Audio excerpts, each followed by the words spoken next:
Hello guys, welcome back to my channel.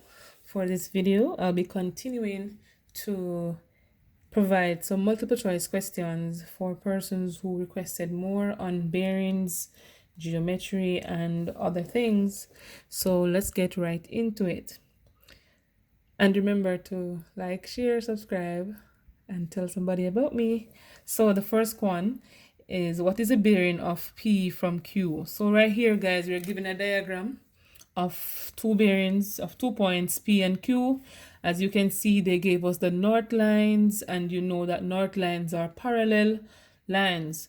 All right. They also gave us the angle of P to Q to be 325. All right, guys. So we need to find from Q to P. So basically, we have to find this region. But it is read of P from Q. So from Q right here, tell us where we're going to start from. All right, so I'm going to put a little small note here and call this the starting point. That's very important for us to remember, guys. So there's a starting point. But there are a few things we know about this diagram we're given.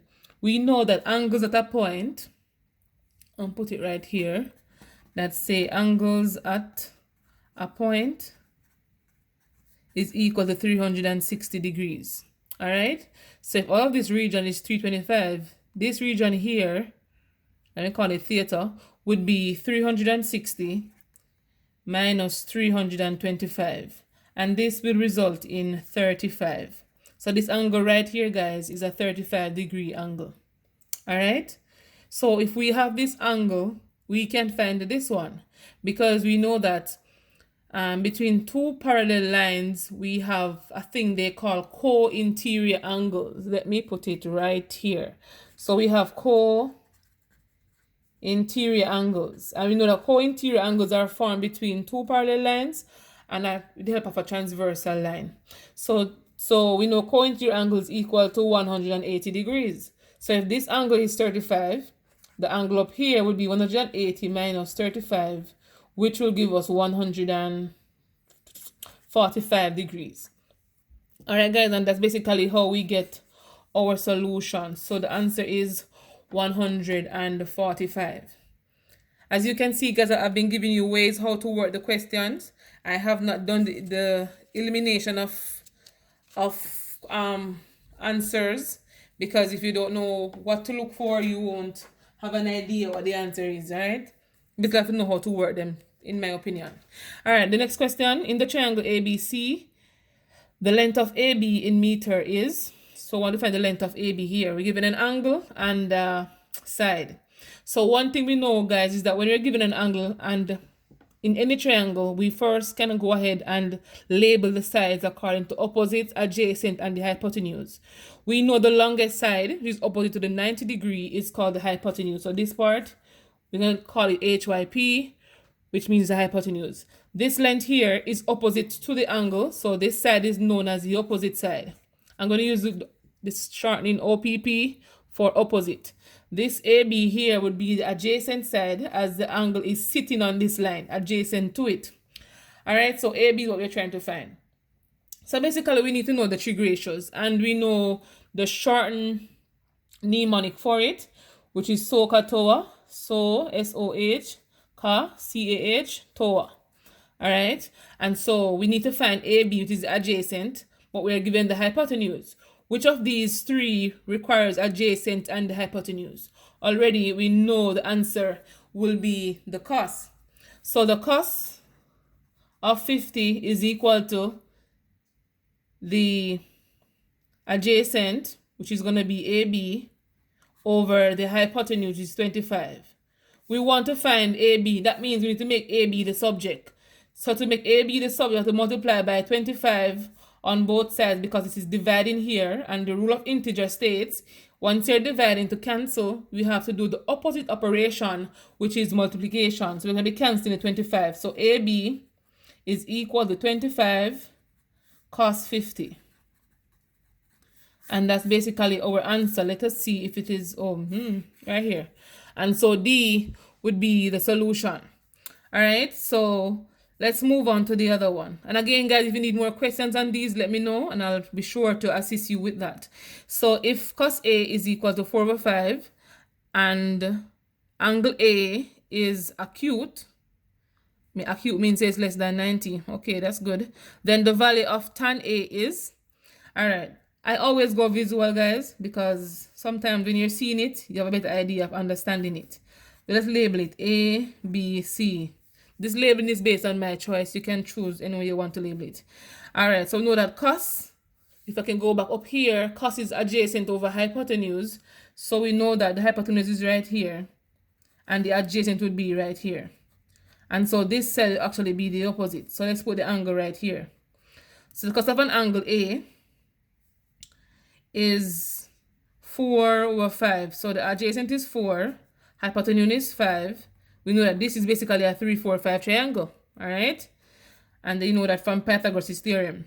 So we want to find tan. Tan is TOA, opposite over adjacent. So the tan of an angle is equal to, this could be angle A. I should put A right here. So the tan of A, this doesn't look right, but never mind. The tan of A is equal to the opposite over the adjacent. So opposite side is 3 and the adjacent is 4. So the tan of A is equal to 3/4. Again, the answer is right here. All right, guys, there are different ways you can approach this question. If you have a shorter, better method, you can let me know so I can share with other persons. But that's basically how we reach to that point. This question says, so it's basically a variation question. I see the word varies and I see the word directly. So this is a variation question, guys.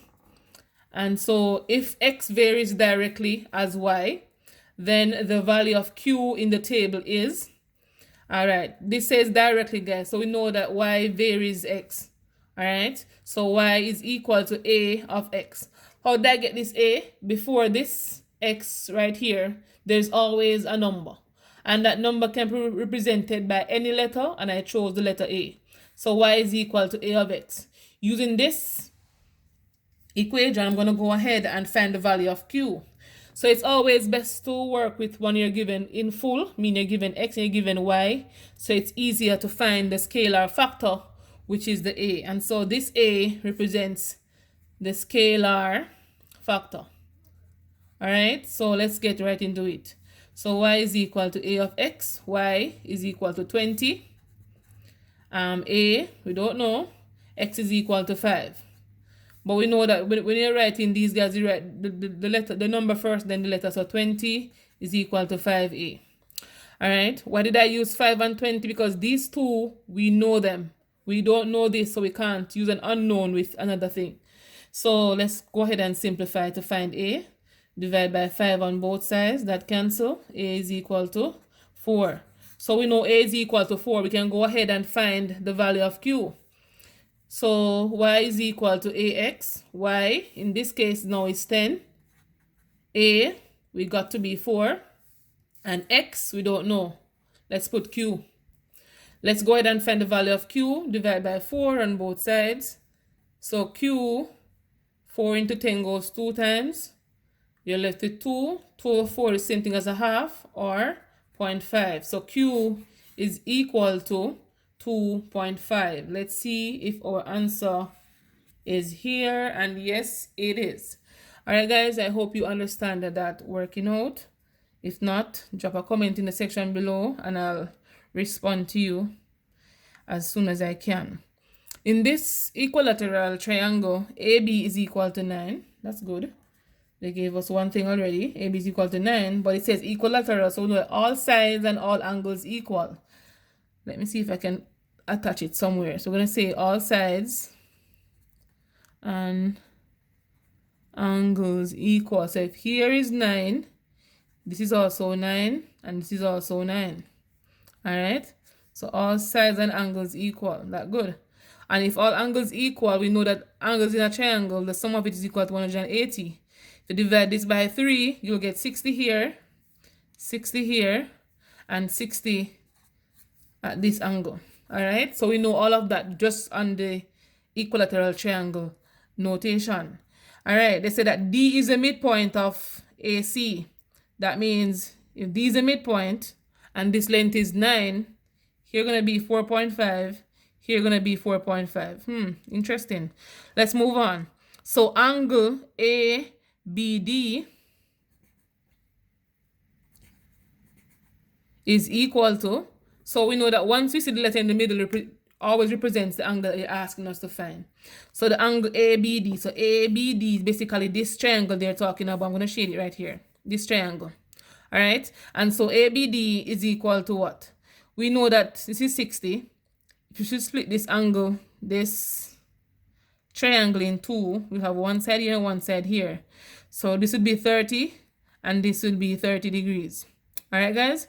And we know that if here is 90, this is also perpendicular, so it's also 90 degree. So 90 plus 60 plus 30 will give us 180 if we should split this triangle into two. So know the angle ABD is equal to 30 degrees. If you want to go ahead and use a trig ratio to find the sides, you can.